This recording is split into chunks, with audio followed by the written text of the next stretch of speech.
Hi students, कैसे हैं? हम अच्छे हैं, उम्मीद करते हैं आप लोग भी अच्छे होंगे। चलिए आज हम लोग पढ़ते हैं मैथमेटिक्स में एक्सरसाइज 4.2 डिटर्मिनेंट्स का कुछ क्वेश्चन सॉल्व करेंगे। और क्वेश्चंस को सॉल्व करने से पहले, जैसा कि आप लोगों को प्रीवियस वीडियो में डिटर्मिनेंट्स की कुछ प्रॉपर्टीज पढ़ाई गई, उन प्रॉपर्टीज को हम उम्मीद करते हैं कि आप लोग समझ चुके होंगे। और जो बच्चे अभी नहीं देखें प्रीवियस वीडियो को या फिर उसे नहीं समझ पाए हैं, वे लोग पहले इसको देखने से पहले, इस वीडियो को समझने से पहले आप प्रीवियस वीडियो को जरूर देखें। इसमें की प्रॉपर्टीज बतलाई गई डिटर्मिनेंट्स की, क्योंकि बिना डिटर्मिनेंट्स की प्रॉपर्टीज को समझे या बिना सीखे आप लोग इस एक्सरसाइज 4.2 को हल नहीं कर पाएंगे। अगर हम आपको सिखाते भी हैं तो आपको इन क्वेश्चंस को सीखने में बहुत कठिनाइयों का सामना करना पड़ सकता है, किंतु अगर आप जो प्रॉपर्टीज को समझ लेते हैं तब आपके लिए बहुत ही आसान हो जाता है चैप्टर। तो हम लोग बिना देर किए हुए चलते हैं डिटर्मिनेंट्स एक्सरसाइज 4.2 जो कि एनसीईआरटी का है। फर्स्ट क्वेश्चन देखते हैं। इसमें दिया गया फर्स्ट क्वेश्चन की गुणधर्मों का प्रयोग करके सिद्ध करें कि x y z a b c x plus a y plus b z plus c equal 0। जैसा कि आपको बहुत पहले भी बताया जा चुका है जब हम मैट्रिक्स पढ़ रहे थे कि ये जो x a x plus a है इसको हम लोग R1 row number 1, y b y plus b इसको R2 row number 2, z c z plus c इसको R3 रो नंबर 3 बोलते हैं। अगर ऐसे देखते हैं हम लोग एक्स वाई जेड इसको हम लोग कॉलम नंबर 1 यानी C1, इसको कॉलम नंबर 2 C2 और इसको कॉलम नंबर 3 C3 पढ़ते हैं। चलिए हल करके लाना क्या है, 0 लाना है। तो आपको प्रॉपर्टीज में पढ़ा गया कि 0 लाने के लिए केवल दो प्रॉपर्टीज हम लोग देखे हैं, दो प्रॉपर्टी समझे हैं। दो कंडीशंस में 0 वैल्यू आ सकता है। वे दो कंडीशंस हैं क्या, दो प्रॉपर्टी हैं क्या? एक प्रॉपर्टी तो बतलाया गया था कि अगर किसी भी सारणी के कोई दो रो या कोई दो कॉलम, जैसे कि अगर एक सारणी हम लिखते हैं ए बी सी 1 2 3 ए बी सी, इस सारणी में हम देख रहे हैं कि कॉलम नंबर 1 और कॉलम नंबर 2 इनके अवयव आपस में बराबर है, तो इस सारणी का मान 0 हो सकता है। या फिर दूसरी प्रॉपर्टी हम लोग ये भी पढ़े थे कि अगर किसी सारणी के किसी भी एक रो में या किसी भी एक कॉलम में सभी अवयव 0 पाए जाए, यहाँ पर देख रहे हैं कि 0 पाए गए हैं, किसमें? रो नंबर 1 में, तो सारणी का मान 0 होता है। ये दो गुण धर्म है 0 लाने के लिए। तो ये दोनों में से कोई एक करना चाहेंगे हम लोग, देखते हैं कौन सा फॉलो कर पाते हैं हम लोग। जो आप लोग को समझ में आए, जो आपको उचित लगे उसी को करेंगे, धीरे धीरे समझ में आने लगेगा। तो हम लोग LHS हल करते हैं। LHS में देखते हैं, यहाँ पर हमें मिल रहा है del equal x y z a b c x plus a y plus b z plus c. इसको हल करके अपने को लाना क्या है, 0 लाना है। चलिए इसको हम ऑपरेट करते हैं प्रॉपर्टी के गुणधर्म की सहायता से। ऑपरेट करने के लिए आप देख रहे हो कि ये है C1, ये है C2 और ये है C3। तो C3 में एक्स वाई जेड है, C1 में भी एक्स वाई जेड है, बट C3 में एक्स्ट्रा ABC आ गया है। तो अगर ABC यहाँ नहीं दिखते हमें तो हम XYZ पाते, और दोनों बराबर होने की वजह से इस सारणी की वैल्यू 0 लिख सकते थे। तो हम लोग क्या ऑपरेट कर रहे हैं, तो ऑपरेट कर रहे हैं कि C3 change C3 minus C2, क्योंकि ABC C2 में, C2 को सब्सट्रैक्ट करेंगे तो XYZ बचेंगे। तो ऑपरेट कर रहे हैं, तब अपने को डेल इक्वल, हाँ ध्यान देना होगा कहाँ ऑपरेट करना है, C3 में ऑपरेट करना है। C1 और C2 जैसे हैं वैसे ही रह जाएंगे। तो C1 है XYZ, C2 है ABC और C3 को ऑपरेट करके लिखना है। क्या ऑपरेट करना है, C3 में से C2 को घटाना है। तो C3 में है x प्लस a से C2 में है a, अगर a को सब्सट्रैक्ट करते हैं तो यहाँ बचेगा a। ऐसे ही y प्लस b से b को सब्सट्रैक्ट करते हैं, बचेगा y, z प्लस c से c को करते हैं, बचेगा z। अब आप यहाँ देख रहे हैं कि कॉलम नंबर 1 और कॉलम नंबर 3 के अवयव आपस में बराबर है। तो हम यहाँ लिख लेंगे कि चूंकि C1 तथा C2 के अवयव परस्पर बराबर हैं, अतः डेल इक्वल 0, यही लाना था, 0 आ गया। लिख लेंगे हम लोग LHS इक्वल RHS, प्रूव, सिद्ध हो चुका। ऐसे ही हम लोग एक्सरसाइज 4.2 का क्वेश्चन नंबर 2 हल करते हैं। देखते हैं क्वेश्चन नंबर 2 में क्या दिया गया है। इरेज करें इसको।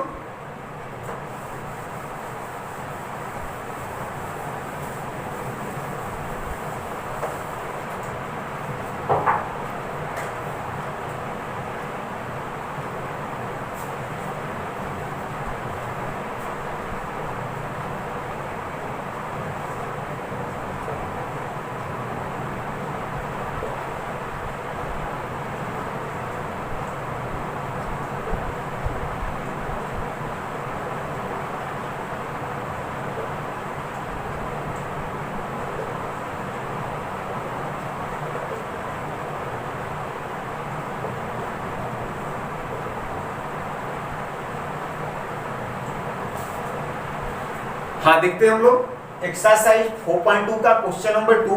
यहाँ पर भी साड़ी के गुणधर्म का प्रयोग करके हमें सिद्ध करना होगा। सिद्ध क्या करना है, तो C1 में दिया जा रहा है a minus b, b minus c, c minus a. C2 में अवयव है b minus c, c minus a, a minus b, और C3 में है c minus a minus b, b minus c. हल करके सॉल्यूशन में देना क्या है, 0। तो हम लोग LHS सॉल्व करेंगे और LHS को हल करते हुए हमें RHS की वैल्यू प्राप्त होनी चाहिए। इसको हम लोग मान लेते हैं del equal a minus b, b minus c, c minus a, b minus c, c minus a minus b, c minus a minus b, b minus, इसको कंसीडर कर लें डेल से। अब यहाँ पर आप देख रहे हो, आपको पहले भी बता चुके हैं, इसको हम लोग column number 1, column number 2, column number 3, row number 1, row number 2, row number 3। आप किसी पर भी ऑपरेशन कर सकते हैं जिस पर आपकी इच्छा करें, या तो कॉलम नंबर 1 से, 2 से या 3 से, या फिर row number 1, row number 2, row number 3। अब रही बात की किससे ऑपरेशन करें, किस रो से करें, किस कॉलम से करें। तो जैसे जैसे आपका अनुभव बढ़ता जाएगा, आप क्वेश्चन को हल करते जाएंगे, आप भी समझ सकेंगे कि कैसे हम लोग ऑपरेट करते हैं। चलिए हम लोग यहाँ पर ऑपरेट करना शुरू करते हैं। गुणधर्म आपको पता होना चाहिए। तो हम लोग यहाँ पर देखते हैं कि जीरो लाना, अभी क्वेश्चन नंबर 1 में हम लोग समझे कि जीरो लाने के लिए 2 प्रॉपर्टियां होती है, या तो किसी भी रो या कॉलम के सभी अवयव शून्य होने चाहिए, या फिर कोई भी 2 रो या कोई 2 कॉलम आपस में बराबर होने चाहिए। यहाँ पर देखिए हम लोग करते क्या है, ऑपरेट कर रहे हैं C1 को क्या कर रहे हैं, C1 को चेंज कर रहे हैं, C1 change C1 plus C2 plus C3। क्या ऑपरेट कर रहे हैं, C1 को ऑपरेट कर रहे हैं। C1 ये होता है, C1 को कैसे लिख रहे हैं, तो C1 change C1 plus C2 plus C3। चलिए देखते हैं। तब फिर डेल इक्वल ऐड कीजिए a minus b plus C2 को, C1 हो गया प्लस C2 है b minus C plus C3 में है c माइनस ए। ऐसे ही b माइनस सी में ऐड करेंगे plus c minus a plus a minus b, फिर c minus a plus a minus b plus b minus c. तो ये C1 को हम ऑपरेट कर चुके हैं। अब बाकी C2 और C3 में ऑपरेट नहीं करना है, जैसे है वैसे लिख देना होगा। तो C2 में है b minus C, c minus a minus B. C3 में है c minus a minus B minus सी। अगर आप इसको कैलकुलेट करते हैं तो माइनस बी और प्लस बी कैंसिल, माइनस सी और प्लस सी कैंसिल, माइनस ए और प्लस ए कैंसिल, ऐसे नहीं नीचे भी। तो डेल इक्वल यहाँ पर इसको हम लोग कैलकुलेट किए, 0 आ रहा है, इसकी भी वैल्यू 0 आ रही है और यहाँ भी 0 आ रही है। बाकी C2 में b minus C, c minus a minus B. C3 में c minus a minus B minus c. तो आप अब देख रहे हो कि हमें C1 कॉलम नंबर 1 के सभी अवयव 0 प्राप्त हो रहे हैं। और प्रॉपर्टी में हम लोग सीखे हैं किसी भी रो या किसी भी कॉलम के सभी अवयव शून्य होते हैं तो उस सारणी का मान 0 पाया जाता है, 0 होता है। लिख लेंगे, चूंकि C1 के सभी अवयव शून्य हैं, अतः डेल इक्वल 0 और यही हम लोग को लाना भी था। तो ये हम लोग हल कर चुके हैं। LHS इक्वल RHS इसको नोट कर लेंगे आप लोग। अब हम लोग देखते हैं क्वेश्चन नंबर 3।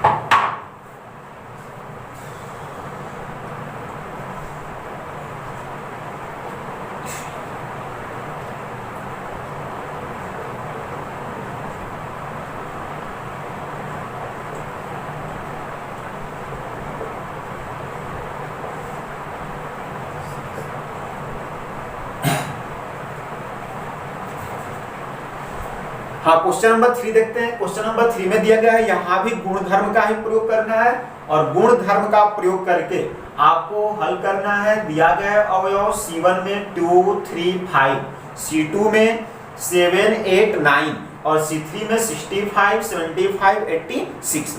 हल करके आपको लाना क्या होगा? शून्य लाना है, 0 लाना है। तो हम लोग यहाँ पर इसको डेल इक्वल हल करते हैं। Del equal 2, 3, 5, 7, 8, 9, 65, 75, 86।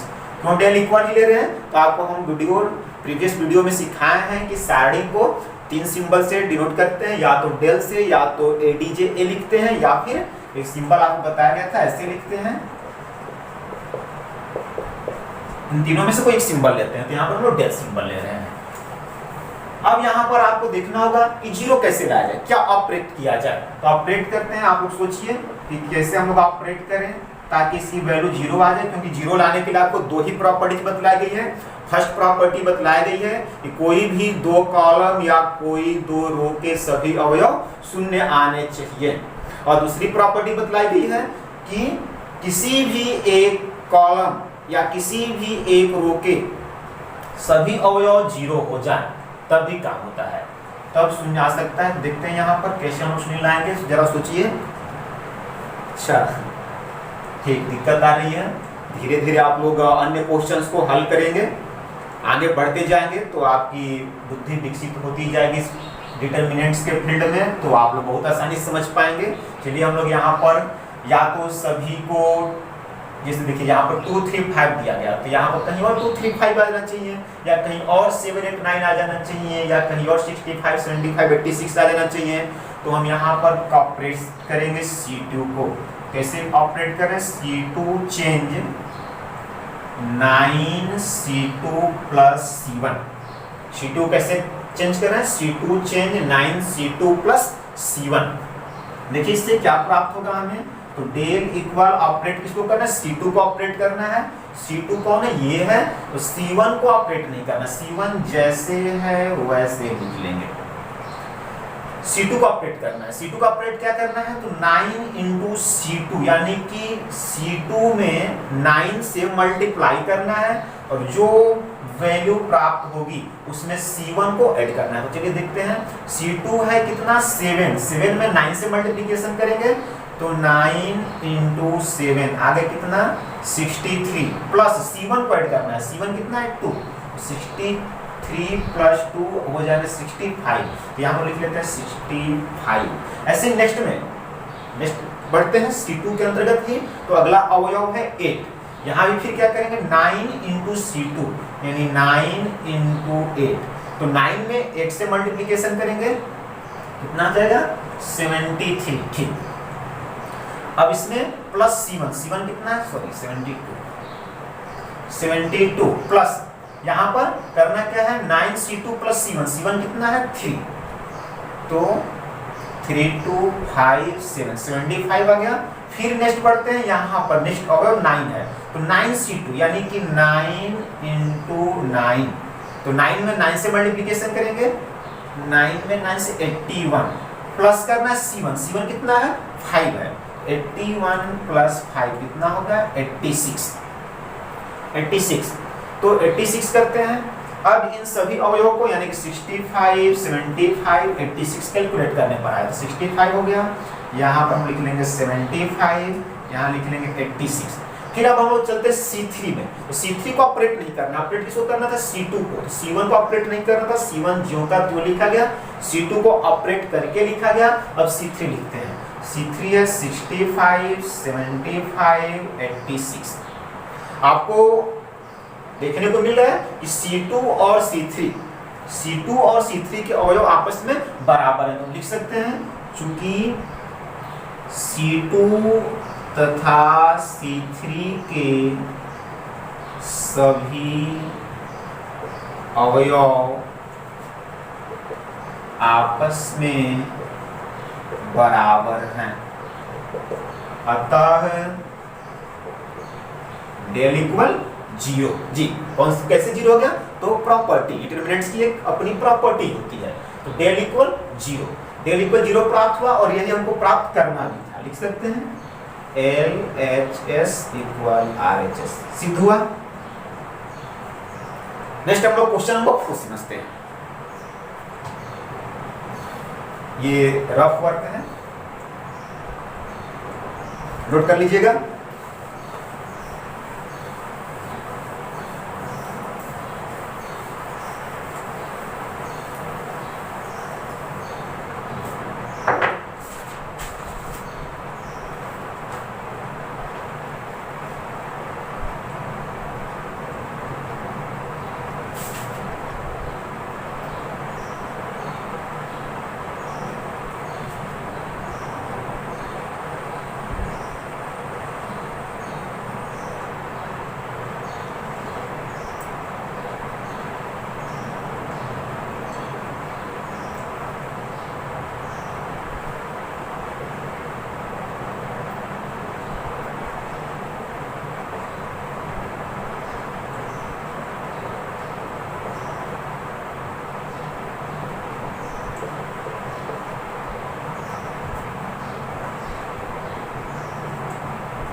ये क्वेश्चन नंबर 3 हम लोग देखते हैं, सॉरी 3 हो चुका है। क्वेश्चन नंबर 4 देखते हैं।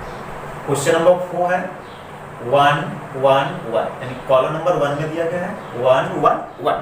कॉलम नंबर 2 में है BC CA AB और कॉलम नंबर 3 में A B plus C B C plus A और C into A plus B equal हल क्या कर रहा है? 0। देखिए अभी फिर हम लोग 0 ही हल करने जा रहे हैं।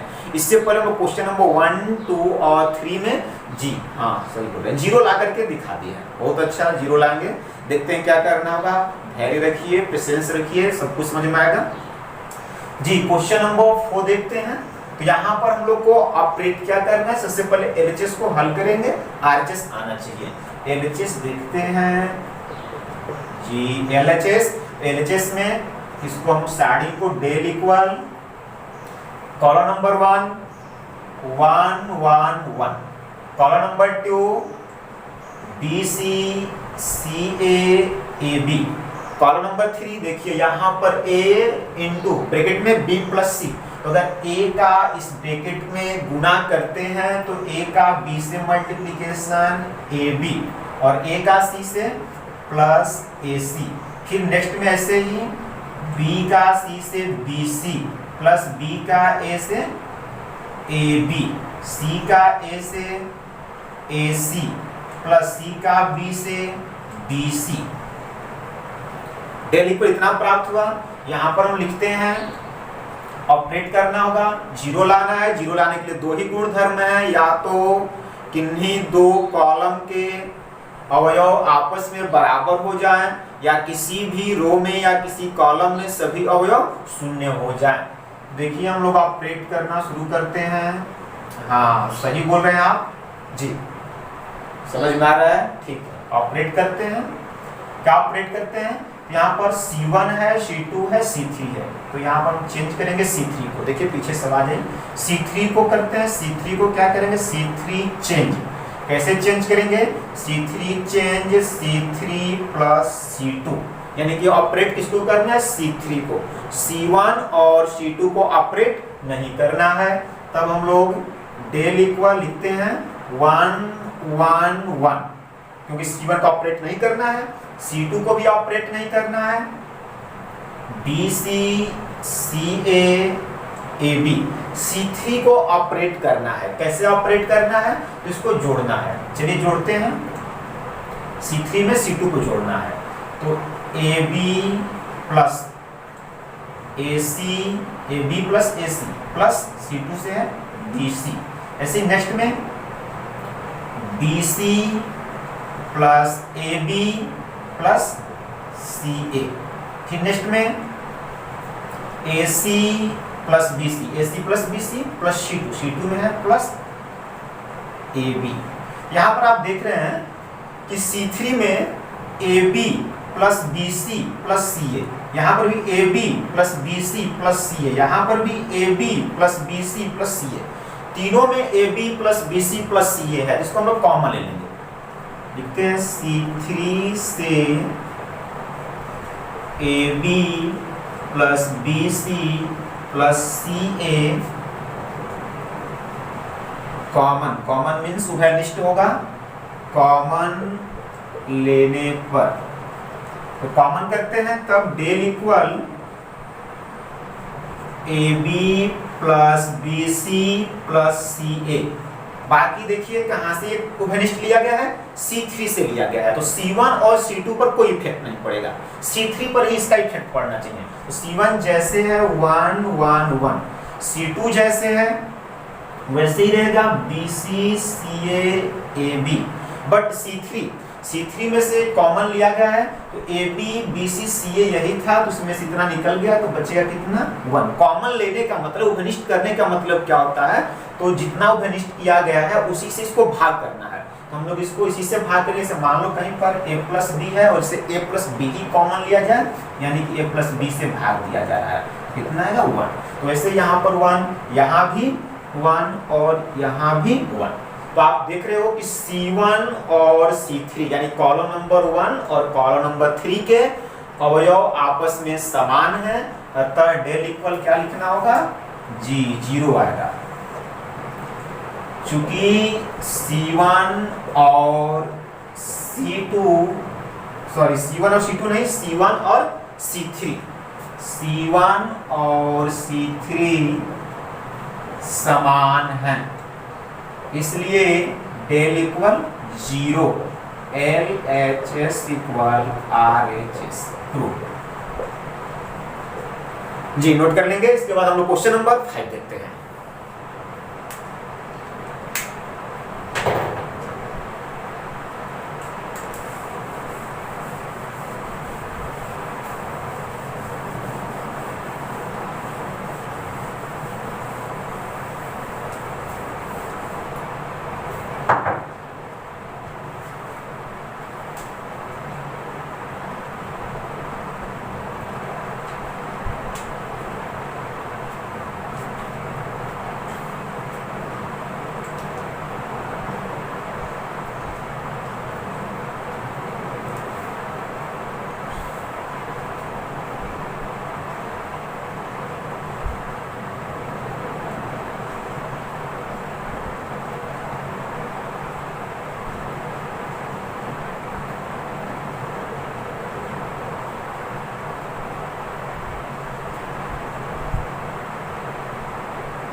हाँ, क्वेश्चन नंबर 5 दिया गया है। 5 में देखिए आपको हल क्या करना है, सिद्ध करने के लिए दिया जा रहा है कि b प्लस सी, C1 में है b plus c, C plus a plus b, q plus r plus p plus q, y plus z plus x plus y equal to a b c p q r x y z। इसको हल करना है।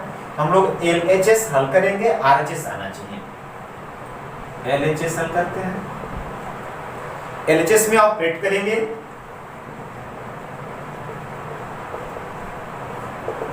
जी आप लोग complain कर रहे हो कि कैसे आप ऑपरेट कर दे रहे हैं। आप लोग प्रॉपर्टीज को पढ़िए, प्रॉपर्टीज पढ़ने के बाद क्वेश्चन स्टेप बाय स्टेप हल कीजिए और एक्सरसाइज 4.2 को सॉल्व करने से पहले एनसीईआरटी टेक्स्ट बुक में कुछ एग्जांपल्स दिए गए हैं, उन एग्जांपल्स को भी आप लोग हल कर लेंगे। हल कर लेते हैं, इसके बाद इसको समझने में बहुत सुविधा होगी। तो ऑपरेट करते हैं। डेल इक्वल कितना है, b plus C plus a plus b, q plus r plus p plus q, y plus z plus x plus y, x plus y। अब ये डेल इक्वल क्वेश्चन दिया गया, ऑपरेट अब करेंगे। ऑपरेट करेंगे तो यहाँ पर हम कर क्या रहे हैं, तो देखिए ये है R1, ये है R2, ये है R3, C1 C2 C3। R1 को ऑपरेट करते हैं, R1 change R1 plus R2 plus R3। अगर R1 को हम लिख लेते हैं R1 change R1 plus R2 plus R3, यानी कि R1 में R1 ये है, R1 में R1 R2 R3 को ऐड करना होगा। R2 और R3 को ऑपरेट नहीं करना है, केवल R1 को ऑपरेट करना है। तब हम लिखेंगे डेल इक्वल, चलिए R1 को ऑपरेट कर रहे हैं। R1 में B प्लस C है, B प्लस C, तो B प्लस C में क्या करना होगा, तो R1 plus R2 plus R3, यानी B प्लस C R1 में है, C प्लस A R2 में है, A प्लस B R3 में, सबको जोड़ेंगे तो B plus C plus C plus A plus A plus B। फिर यहाँ पर R1 में Q प्लस R है, Q plus R plus R2 में R plus P plus R3 में P प्लस Q। ठीक, ऐसे ही फिर यहाँ पर R1 में Y प्लस Z, R2 में Z प्लस X, R3 में X प्लस Y, तो Y plus Z plus Z plus X plus X plus Y। तो R1 पर ऑपरेट हो गया। अब R2 और R3 जैसे हैं वैसे ही लिखे जाएंगे। तो R2 है C plus A, R plus P, Z plus X, और R3 है A plus B, P plus Q, X plus Y। अब तक जो हम लोग क्वेश्चन नंबर 1, 2, 3, 4 हल किए हैं, तो उसको हम लोग C1 के अनुदिश ऑपरेट करते थे, इसको हम लोग R1 पर ऑपरेट किए। तो यहाँ पर आप देखते हैं डेल इक्वल लिख सकते हैं। देखिए B और B दो बार है 2B, A और A दो बार है 2A, C और C दो बार है 2C। वैसे यहाँ पर P मिलकर के 2P, Q 2Q, R 2R। यहाँ से X 2X, Y 2Y, Z 2Z। इसको हम लिख सकते हैं क्या, 2A 2B 2C, 2A plus 2B plus 2C, और उसमें से 2 कॉमन ले लेते हैं तो हो जाएगा A plus B plus C। यहाँ पर 2P 2Q 2R, सभी में से 2 कॉमन ले लेंगे तो P plus Q plus R। यहाँ पर 2X 2Y 2Z, 2 कॉमन लेंगे 2X plus Y plus Z। बाकी C2 और C3 जैसे वैसे लिख लिए जाएंगे। तो C2 है C plus A, R plus P, Z plus X। C3 है A plus B, P plus Q, X plus Y। अब आप देख रहे हो कि C1 नहीं R1, R1 में यहाँ भी 2 है, यहाँ भी 2 है, यहाँ भी 2 है। R1 में जो 3 अवयव हैं, पहला अवयव, दूसरा अवयव, तीसरा अवयव, इन तीनों अवयवों में 2 मिल रहा है। तो यहाँ से हम 2 उभयनिष्ठ लेंगे। तो जब यहाँ से 2 उभयनिष्ठ लेंगे, देखिए क्वेश्चन को थोड़ा सा इरेज करना पड़ेगा, बोर्ड पर जगह नहीं है तो हम ऊपर से इरेज करते हैं। यहाँ पर हम लोग R1 से 2 उभयनिष्ठ लेते हैं, लिख ले रहे हैं R1 से 2 कॉमन करने पर, कॉमन किया जा रहा है, कॉमन लिया जा रहा है, तब डेल इक्वल टू, जी यहां से 2 कॉमन लेंगे तो क्या बचेगा, a प्लस बी प्लस सी, यहां पर p plus q plus r, यहां से x plus y plus z, बाकी R2 और R3 जैसे हैं वैसे ही रह जाएंगे। तो R2 है c plus a, r plus p और z प्लस x। फिर यहां पर a plus b, p plus q, x plus y। फिर नेक्स्ट लाइन से ऑपरेट करते हैं। अब देखिए हम ऑपरेट क्या कर रहे हैं कि जो ये आप देख रहे हो R2, ये R2 है और ये R3 है। तो R2 को ऑपरेट कर रहे हैं, R2 change R2 minus R1 तथा R3 को भी ऑपरेट कर रहे हैं, R3 change R3 minus R1। तब क्या होना चाहिए, तो देखिए यहाँ पर डेल इक्वल, डिटर्मिनेंट से बाहर आपको 2 दिख रहा है, 2 लिख लिए, सिंबल बनाएंगे। R1 को ऑपरेट नहीं करना, ऑपरेट किसको करना है, तो ऑपरेट R2 को करना है और R3 को करना है। R1 जैसे है a plus b plus c, p plus q plus r, x plus y plus z।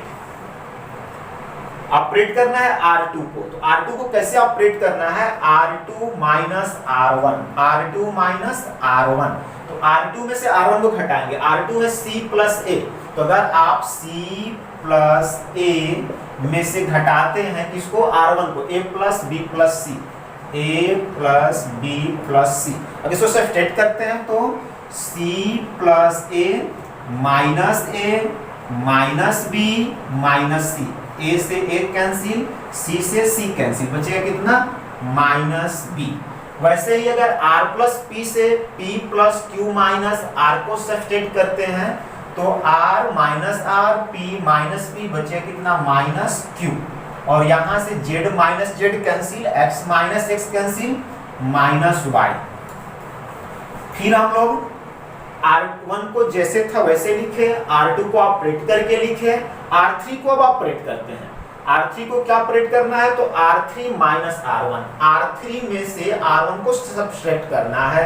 R3 में A प्लस B, तो A plus B minus R1, A plus B plus C, यानी कि A plus B minus A minus B minus C। तो A cancel, B cancel, बचेगा कितना, minus C, minus C। वैसे ही P plus Q में से P plus Q plus R subtract करेंगे, minus R। और X प्लस Y में से X plus Y plus Z subtract करेंगे, माइनस Z, माइनस Z प्राप्त हुआ। अब यहाँ पर हम लोग देख रहे हैं कि R2 में माइनस कॉमन है, R3 में भी माइनस कॉमन है, तो R2 से भी माइनस को वरिष्ठ लेंगे, R3 से भी माइनस को वरिष्ठ लेंगे। R2 तथा R3 से माइनस कॉमन लेने पर